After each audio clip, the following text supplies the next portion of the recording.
madaxweynaha Soomaaliland Axmed Maxamed Siiraan iyo wafdiga hogaaminayo ayaa maanta safar aan hore loo sii shaacin ku yimi magaalada Burco ee xarunta gobolka Togdheer. madaxweynaha iyo wafdigiisa oo si ballaaran loogu soo dhaweeyay magaalada Burco ayaa waxa uu xadhiga ka jaray xarunta guriga martida oo dubadhis lagu sameeyay, isla markaana waxa uu dhagax dhigay qaybo cusub oo lagu kordhinayo xarunta guriga martida Burco. waxa kale oo madaxweynuhu dhagax dhigay dhismayaal cusub oo lagu kordhinayo qaybta booliiska gobolka Togdheer iyo dhismaha laba jid oo cusub oo dawladda hoose Burco ka sameynayso magaalada, halka uu madaxweynuhu xariga ka jaray wada cusub oo laami ah oo dawladda hoose ka hirgelisay magaalada.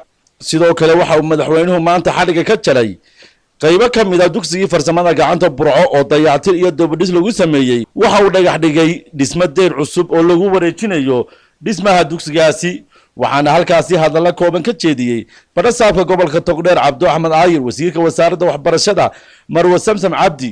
kadibna waxa ay ku soo dhaweeyeen madaxweynaha Soomaaliland Axmed Maxamed Maxamuud Siiraanyo.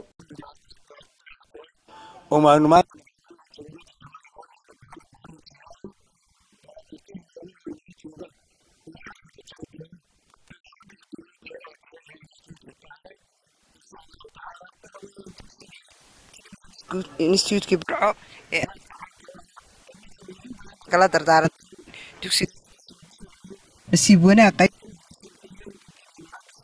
qaybtii kalena maanta inuu dhagax ummadii uu soo saaray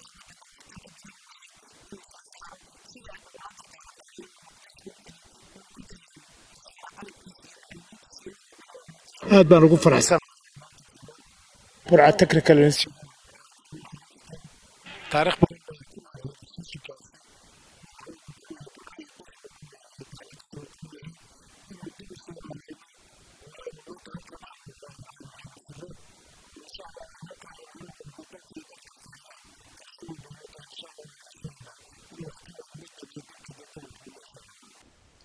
madaxweynaha iyo wafdigiisa ayaa waxa ay ku degeen maanta Hotel City Plaza, waxaana madaxweynaha la socotay raxan wasiir ah oo ay ka mid yihiin wasiirka madaxtooyada, wasiirka duulista iyo hawada, wasiirka wasaaradda waxbarashada, wasiirka wasaaradda warshadaha, wasiirka xigeenka warfaafinta, afhayeenka madaxtooyada, agaasimaha xafiiska siyaasadda ee madaxtooyada, taliyaha ciidanka booliska, barasaabka gobolka Saaxil iyo mas'uuliyiin kale. goobaha uu maanta madaxweynuhu marayay ayaa waxa meel kasta warbixin ku siinaya barasaabka gobolka Togdheer Cabdo Axmed Aayir.